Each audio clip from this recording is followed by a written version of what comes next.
All right, well, I guess we can get started here. Nobody's on camera. Anyway, we are collecting contact. I'm here. I was just typing away first. So that is a new form that I've been using for all of the reentry councils. So there are tabs across the bottom with various regions. So if you serve multiple regions, copy and paste your information into all the regions that you serve. I know Seth's done it, Rich has done it. So it's a living document. So save it, bookmark it for yourself so that if you have someone that's working in one area and needs help in another, hopefully you can find them a resource. Um, Hang on one second. I'm gonna have to shut my door.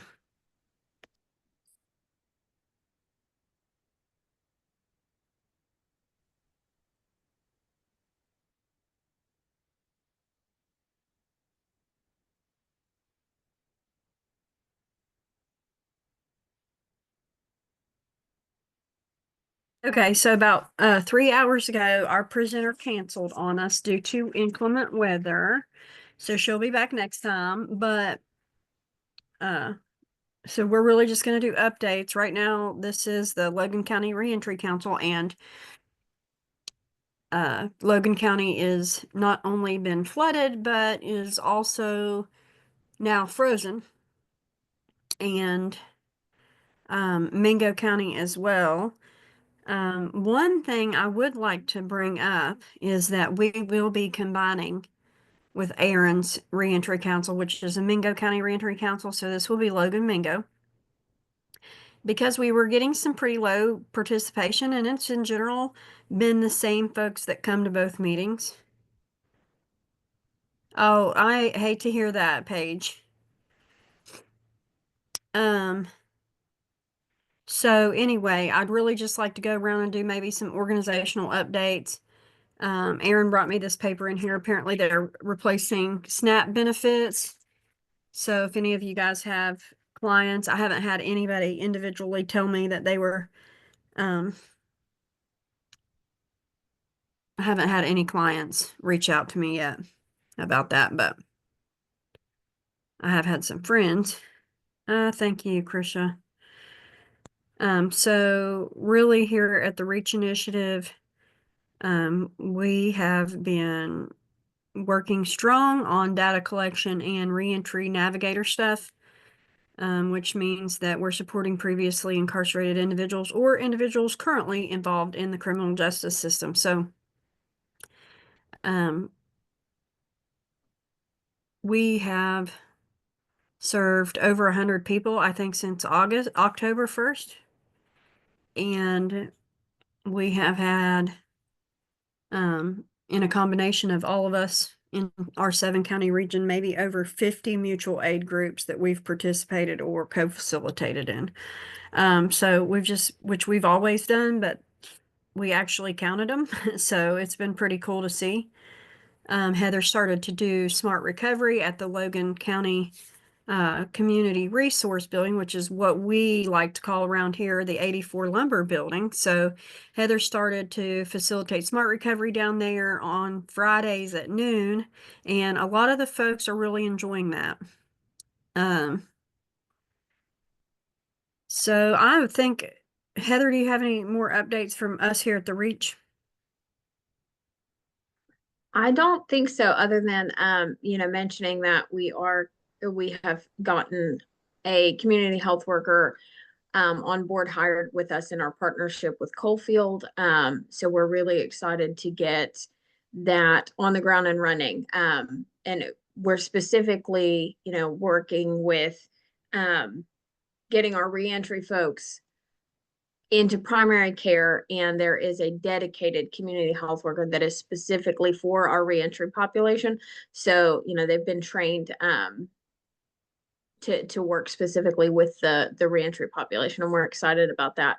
And Job's been really great. He's come to a lot of our mutual aid support groups just to get familiar with the folks that we're working with in reentry in this area, and we're excited to have that off the ground and running.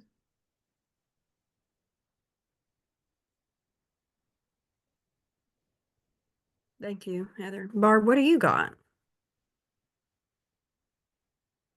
We got a couple things to say. This afternoon, we're going to be with Chris over, I guess, there at the there at the drop-in center. We're going to be doing some Narcan giveaway and some trainings and stuff like that. We're partnering up with them.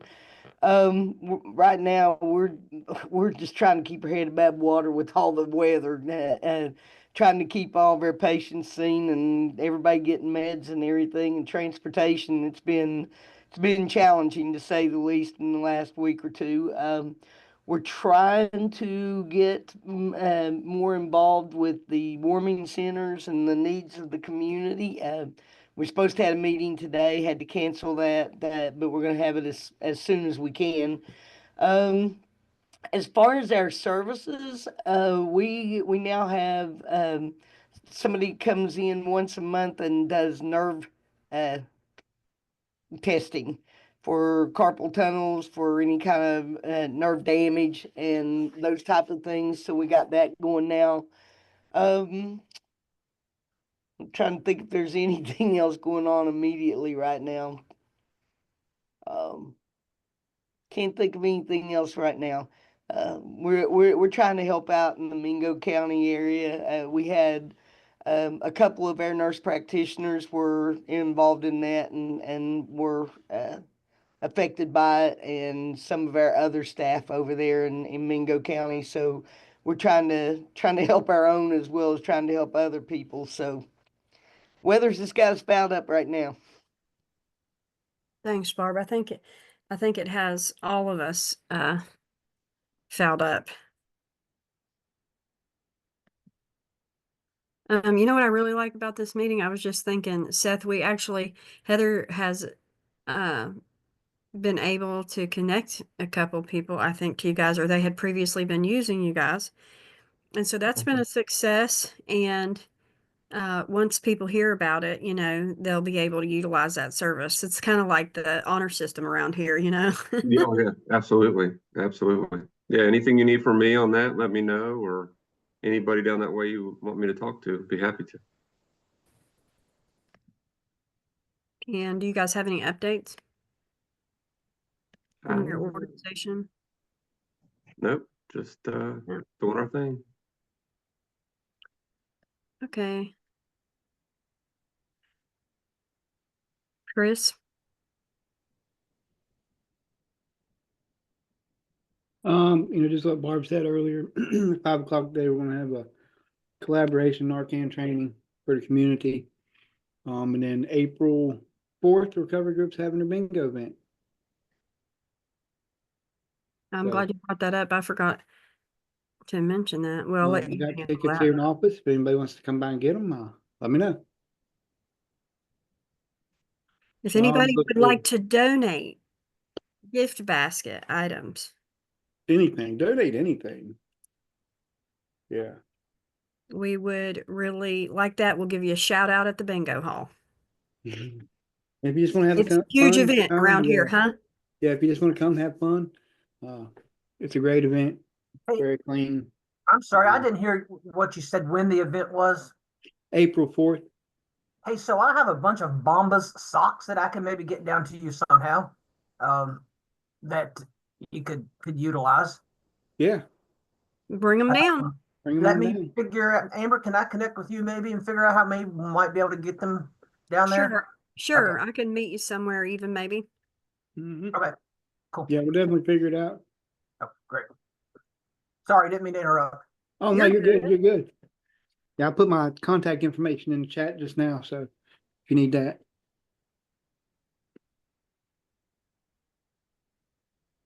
And Aaron, what about you? Updates? Yep. There's a lot of stuff going on. I could potentially be here for a while and I don't want to dominate the meeting, but just suffice to say, I would like to announce that we did complete the ARC Grants Ready to Grow application. I'm waiting a response back on that, hopefully sometime in the next couple months. And if that does come through, we'll be able to expand collegiate recovery into 3 other institutions. And I'm super, super excited for that expansion. There are some developments recently that took place within our organization. And so now we have Teresa Warner, which was our special projects coordinator, who is sitting in a position at Bridge Valley and West Virginia State. So now they do have an operable member there.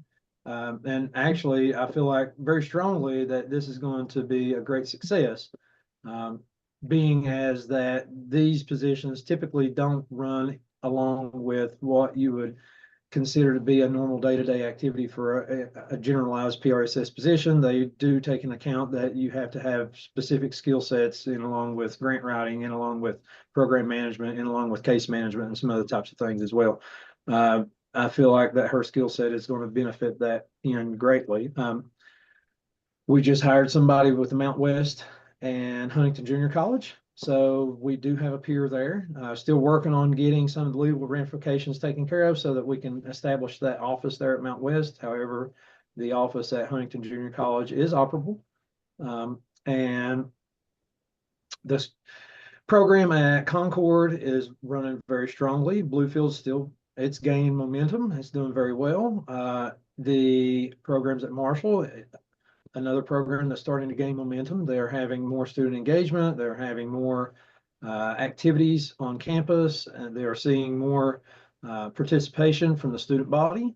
And Southern, specifically Southern, the campus where I've been working at has, and that serves Logan County, has launched an all-new micro-credential program for the PRSS training that is housed within the workforce development agency there at Southern, which is a big step forward for peers in our state and for our state altogether. I have found only one PRSS micro-credential training in existence throughout the entire world, and that is Purdue Global University that has produced this training. So Southern taking the initiative and producing that through the workforce development program is a monumental step for the peer workforce and for our state and the peer workforce within our state.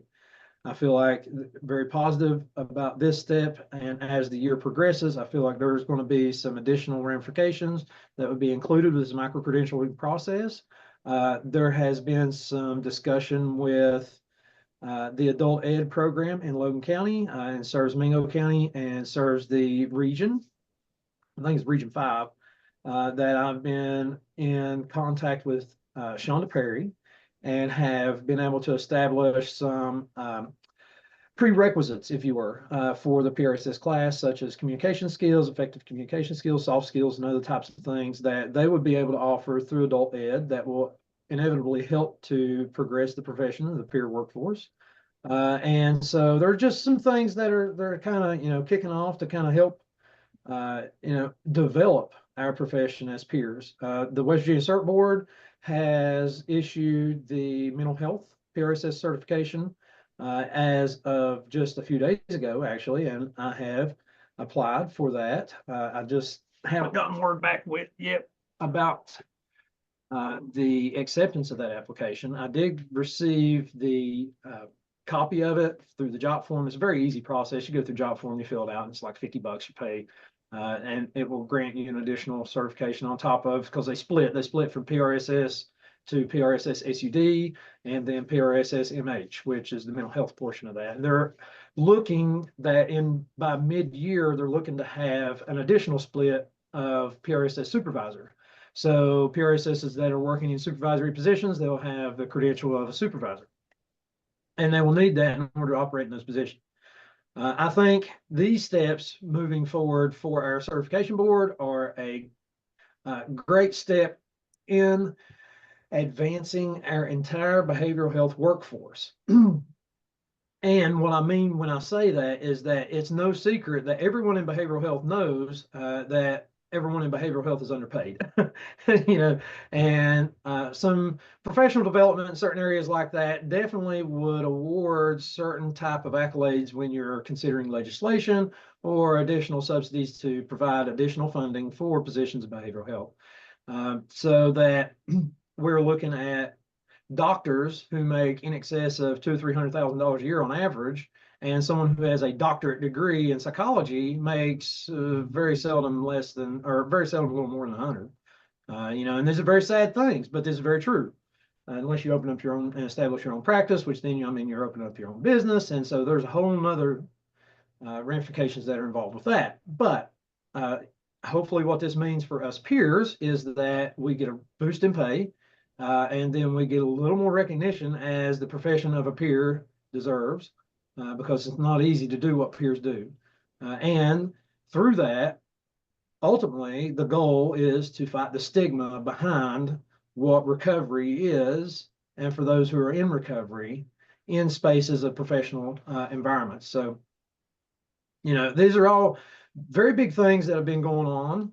And so I'm happy to bring you this information. Another thing is that we're looking to merge the Mingo and Logan County Reentry Council. I don't know, Amber, did you already speak on that? Did you already talk about that? Okay, so yeah, I had my volume down a few minutes ago. I wasn't able to hear you guys. Amber's was kind of echoing. She's back through the house here. And hopefully we'll gain a little more momentum with that as we move forward, being as that Mingo County has got some specific challenges to overcome. And I've been in contact with a few people in the area, and I'm hoping that, those will be resolved soon through just basic communication and, just the ability to kind of come together and learn from one another in those spaces over there. So things are a little more seamless and a little less frustrating, which will ultimately lead to a better outcomes for the people that we're trying to serve.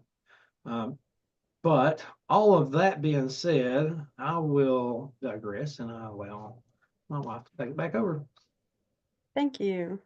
I think, Rich, do you have any updates other than Bomba Socks, which we love? Well, it depends on how long you want me to talk. I've got a couple things I could say. I don't know how important or how much you want to hear, but we've talked about our agency and the order of selection that we're facing, and it might have already impacted some of your clients or consumers or us as individuals. The actual implementation of that closure of order of selections, to my knowledge, has not been implemented yet. Now, some of you might have heard already. Sometimes I get information slower than the general public or other people. So if you all know of anything that's happened, certainly yell at me and tell me. But I have not heard that has officially happened yet. But it probably will happen because I don't see any other way that we could continue to serve people, given the fact that we're already, and I'm going to give you some numbers here if you want to hear them, given the fact that how much money we've already authorized for our consumers. So this fiscal year, which just started in October, so we're only like 4 months into the year, and we've already authorized over $1.5 million for just diagnosis and treatment and assessment for our consumers, almost $1 million for graduate college training, over $7 million for 4-year college training, $1 million for junior college or community college, over $1 million for other like vocational training, almost $500,000 for on-the-job training, and a lot of that probably went to training peer recovery support specialists, because that is our number one, the last I heard anyway, on-the-job training. So well over $1 million for rehabilitation technology. So lots of supported employment is another thing. I don't know if many of you know what supported employment is, but supported employment is when individuals with very significant disabilities need on-the-job supports like job coaching, long-term job coaching.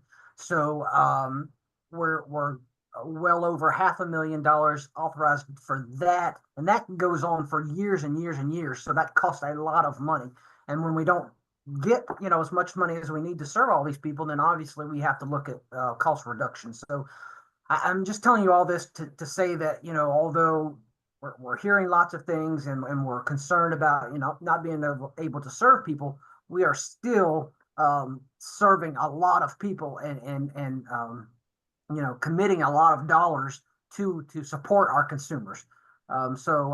You know, and the bottom line is we've already authorized so far this year $20 million. That's just for all the different services. And that's pretty significant. You know, we still got a lot of the year left. You know, that's kind of what's going on. And if anybody has any questions, I'll try to answer them for you. I don't have any questions. I will say that, you know, there are a few of us on this call that receive those services and, you know, we have heard, you know, we've been communicated to about what is available to us. And so I believe we're all still receiving benefits, not what we were, but we are still receiving benefits. Yeah, I mean, in terms of Still a help. It's huge. closing those order, we had to look at either reducing cost in general or closing all orders of selection, which would mean not serving anybody. So I personally don't know what the best answer to that is. I'm glad I don't have to make that decision. Yeah. You know, you either choose to reduce the amount of services you provide to people in general and serve more people, or you serve, you serve less people, but in our terms, it would be people with more significant disabilities who, Right. and obviously that costs more money. So, you know, I don't know which is better, but ultimately we're federally mandated to serve individuals with the most significant disabilities first. So, you know, that's what we've got to do. But you know, and I hate it. I mean, I wish we could serve everybody and provide all that we were in the past, but you know, there's just no way to do So, that. and what is the likelihood? I mean, you explained it to me. I'm just wondering, is it likely in the future that you may pick up that money that was left over from other places? Or you Well, just in the know? years past, we have always done that, so that Yeah. we've always been able to get that. That's why it was, I think, fairly surprising this year that we didn't, and it's really hard to plan, you know, a budget. People could say, well, you didn't plan your budget very well. Well, we don't know, you know, if you don't know Yeah. what you're going to get, it's hard to make plan a budget. I just don't know, given the whole picture of everything that's going Yeah. on, both at the Okay. national and state levels. I have no clue. Well, No clue. I just thought I'd ask. Yeah. And, you know, I don't know if officially that order of selection closure that I've mentioned has been approved. Aaliyah, have you heard anything? Um, Sometimes you all hear before I do, so I don't know. I have heard that category 2 and 3 are officially closed. Officially. Okay. Now, I haven't got that official notification yet, but that could be true. From what I have, Gentry sent it out yesterday evening, and hold on a second. There we go. Okay. I turned my heater off. Maybe you guys can hear me a little bit better. Gentry sent it out yesterday evening. I got it through a contact. It became official at midnight Okay, last so night. and I'll tell you the reason I probably don't have that. My supervisor is supervised directly by Gentry, and he would have sent that to my supervisor. My supervisor is off today, so therefore I haven't received that yet. Well, and I haven't. Yeah, I got it, and I'm still reading over it to see exactly what changes. But from what I have gleaned from it so far, is RSA approved the closure of category 2 and 3. They will be put on wait lists. Okay, And so it's that's what we were waiting for. So I mean, that sounds legit to me. And then, like I Okay. said, if Gentry sent it out last night, he sent it to my supervisor. My supervisor's off today and hasn't sent it forwarded on to me. you'll get it tomorrow. Or you can just go ahead and forward it to me, Aaliyah, if you want. I'll just Okay. I mean, Hey, I'm sure I'll get it. It just I haven't got it yet because, like I said, he's not working today. I have no problem And forwarding it anyway, to we you. can talk later. I mean, I'm gonna call you after this anyway, so you know Mhm. it's fine. All right. Sorry guys, didn't mean to take up everybody's time. Any other questions? No. No, thanks, but that's good information to have.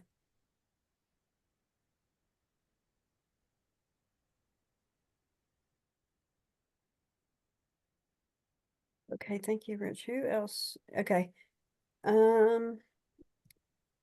Paige, I know you don't feel well. You can come off mute or you can put it in the chat. I know that you've been out in the community because I've seen you at some meetings. Yeah, Okay. I worked in Logan County last week. I placed some boxes out there in Logan County. Pretty much all of man, they have a box now on one box, so that's good news. Been doing some naloxone training, helping people get into treatment. Just trying to be out there and be a help, wherever needed. Like I said, I work in Raleigh County too, so when I'm not in Logan, I'm usually in Raleigh. This week I got hit with the flu, so between the weather and having the flu, I've just been home, but I plan on getting back out there Monday and getting busy. I'll probably work in Chapmanville on Monday and try to get some people trained up and just be a help. I take my test next month for peer support, so Awesome. I'm looking forward to that. But yeah, just staying busy. Hey, I don't know what you have scheduled in Chapmanville, but we're going to be distributing Narcan to a huge food pantry um, at 84 Lumber on Monday. That's awesome. What time? Oh, shoot. I mean, we'll be there between 9 and 1. That works out great for me because that's about what time I'd be headed that way anyway. So, yeah, Do you know where my office is? I don't. If you want to just send me a message, even through Messenger, just Okay. And yeah, it would be cool. Just because there are so many people with lived experience and you get to like talk to everybody in their vehicles. You can bring resources. It's gonna be really, we usually have a really good turnout. They usually serve, I don't know, around 300 families. that's awesome. Yes, I'd love to help out. Thank you. Okay, great.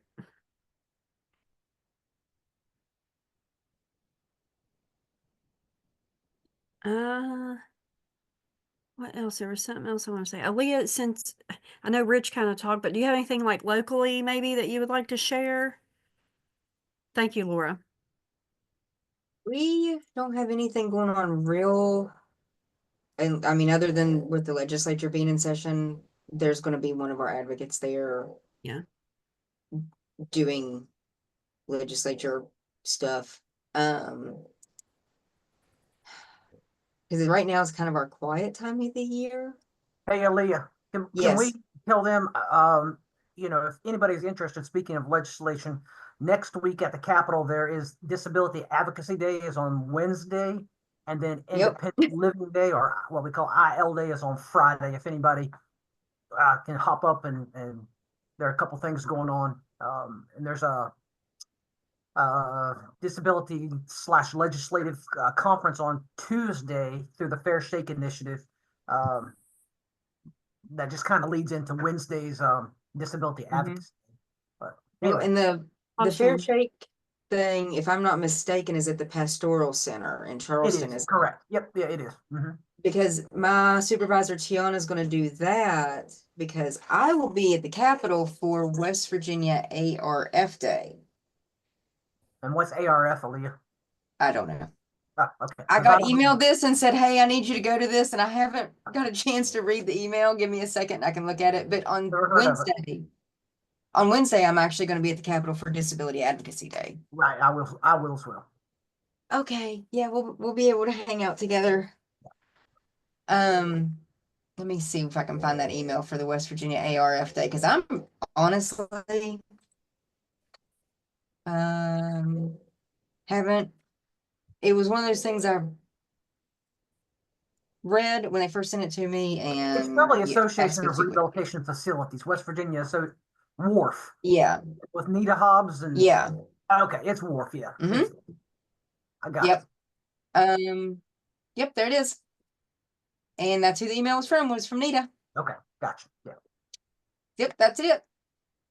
That's where I'm going. I'll be there with the outreach table, giving out information, whatever information I can to and then like I said, Wednesday I'll be there for Disability Advocacy Day.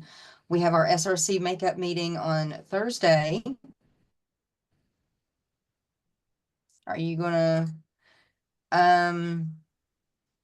oh, you guys are not anywhere near Marion, so that's not gonna have anything to do with you guys.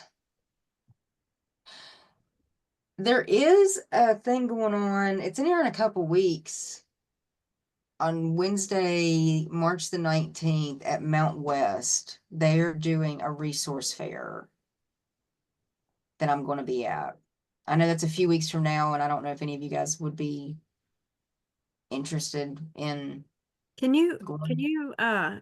we have a navigator in Cabell County. Can you send me the information? Do you have my email? Did you put it in the chat? I put You my did, phone I number found it. in the chat. You should have my email, but Oh, that's Aaron, not Amber, sorry. I'll put it Wrong in. name. He might give it to her though. He might get her that information if she's nice. I mean, he might pass it on. I bet he wouldn't. We're not Lost in gonna, the sauce. we're not gonna. Don't cheat. No, Don't do that. no offense, Aaron, but we'll just leave this between the ladies. Okay, yes, I saved that. Let me go ahead and get that saved because if I don't do it right now, I will forget. And when, Yeah, when we Paige, get off this call, I'll go through and find Okay. and send it to you. Awesome, thank you. I will send a representative to that. I was gonna say Aaron had put Recovery Advocacy Day in the chat also. Yeah, and I dropped off another thing in there too. It's Marshall University expands the Marshall for All initiative. So they offer free tuition for family incomes for $65,000 or less. That's another big thing that is taking place. Another thing happening at Southern is we're getting a Be the One ambassador, which will deliver the naloxone trainings and the recovery ally trainings for our network at the campus. So we're going to be implementing those coming forth. I got an intern, Dale Dingus. He's not with me today. I'm going to have a meeting with him here in just a few minutes. But Southern shut down the campus this entire week in light of the flooding and in light of the recent developments in the weather and all the things that has really devastated our area, you know. And so they have committed themselves at Mingo County in the Williamson campus to offering like a soup kitchen. They've given hot foods and given a lot of different things out of the food pantry, and I'm sure they got clothes and stuff over there too. Like President Alderman has been there personally for the past few days to give out different items to the flood victims in Mingo County. And so got an intern, got Be the One ambassador, and then we got a student prevention ambassador too. So they'll probably be taking part. There's an event coming up May 2nd from the Hope and Alliance Coalition in Logan County. It is going to be veteran suicide prevention, but it's developing up very nicely into a quite large event. So hopefully everyone here is able to attend that. And shoot, I know there's going to be something else I'll remember here in just a few minutes. There's so much that's been happening. It's just things are moving at light speed, you know. So yeah, if I think of anything else as we go along, be sure to try to chime in somewhere so I can give you guys some more information.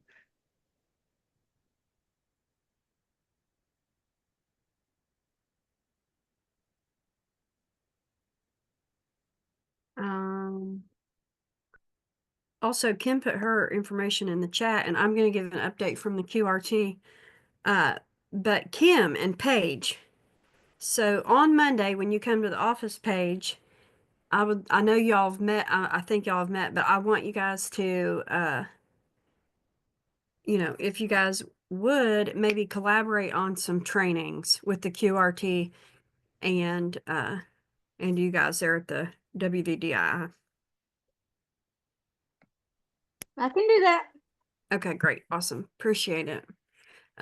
So just because this is the Logan County Reentry Council meeting, I would say, and Kim, left her laptop at the office. I ain't gonna throw her under the bus or anything, but I am. And anyway, so she's on her phone with no camera.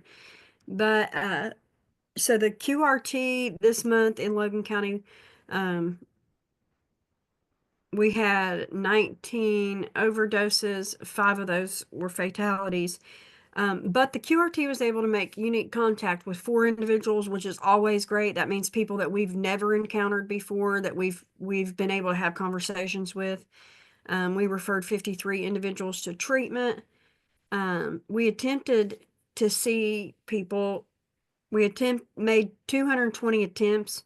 That number is always very large. Out of the 220, we were able to make contact with 84 of those individuals. Some of those are weekly visits, so the people could be the same person twice. That's per run. And we have 3 people who have entered 28 day, and we have 27 individuals that we currently work with that have stayed in treatment. They're engaged in treatment. And we gave out 31 fentanyl test strips and 26 xylazine test strips and 39 Narcan kits, which is pretty low number. January's been a hard hit for us. February probably will be too. It's hard to get out there in the community when you can't drive on the roads or when offices are shut down and different things. It's kind of been, but pray for all the people who are suffering because it's a hard time for them. A lot of folks don't have money for electric bills and various different things. So, that's the main thing why we do this, why we have these meetings is to support those around us. So I really appreciate you guys coming. I'm not going to keep you any longer. Our presenter didn't come and I gave her 30 minutes. So I'm not just going to stay online just to stay online, but Hey, Amber. Yeah. To add to your boxes of Narcan that were given out, 21 have been taken out of the vending machine this month, in January or February? February. Oh, those are January numbers. January, Yeah. we had 15. 15. Okay, great.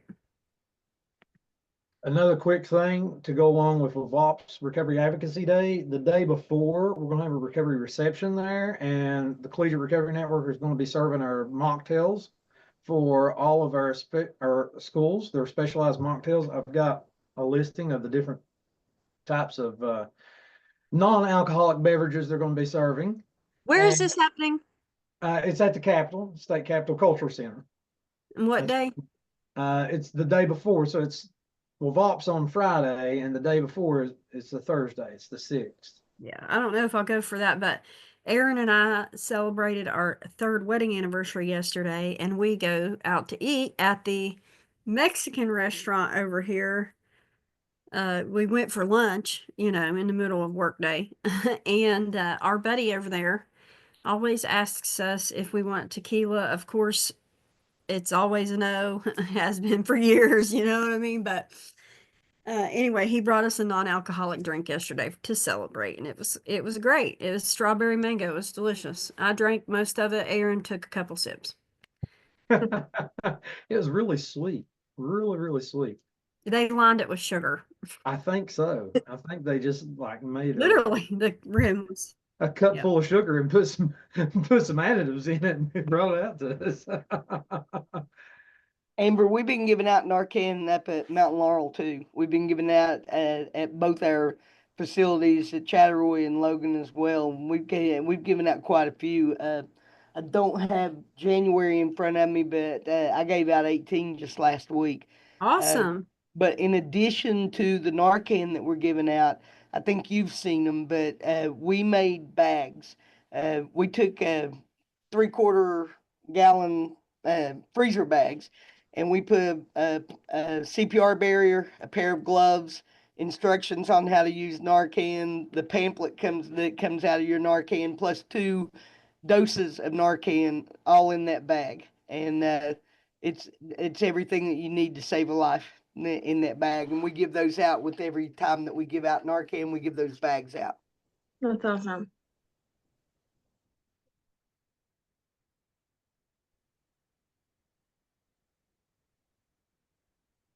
Okay. Thank Have you, you Leah. got anything else?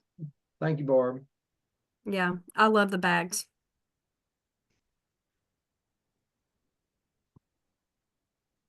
there's so much out there right now that I mean, you got to protect yourself in trying to save lives too, and so we're trying our best to make that possible.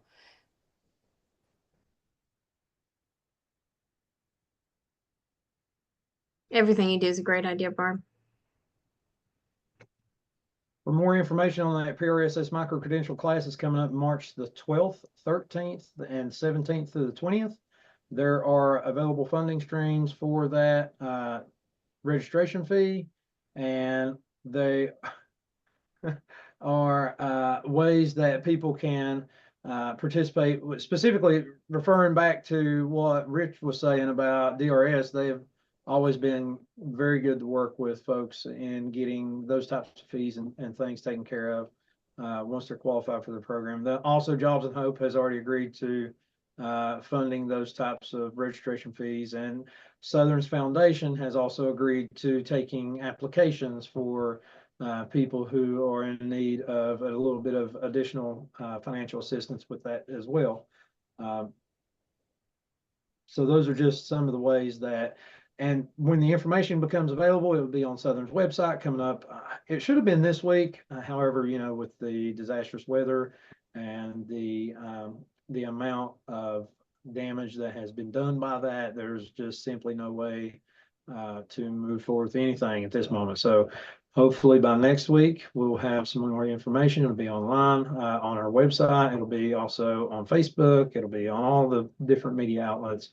Hoping to write a big press release about this because, you know, quite literally, this is something that is it's making history, y'all, for West Virginia. Praise the Lord.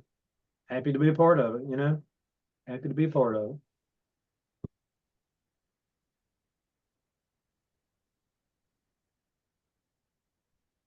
Anybody got any last things?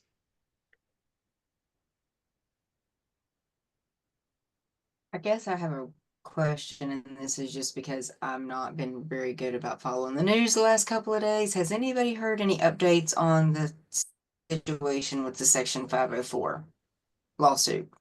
No. Okay. I'll I I was haven't just- personally, but I'll do some digging online. That's one that we're watching pretty closely at disability rates, because if that's depending on how that goes, who knows what might happen. And we're also keeping a close eye on what's going on with the Department of Education, because who knows what's going to happen if how that goes. yeah. So, but I don't have any updates on it. I was just wondering if any of you guys have heard anything. It's literally all the things. All the things. All the things. Yeah, I'm just going to get some solar panels and go live in a cave. That's my plan. I just need solar panels so I can have, electricity. Yeah. Charge my phone. I don't need it for. I just need to be able to charge my phone so I can check emails every once in a while.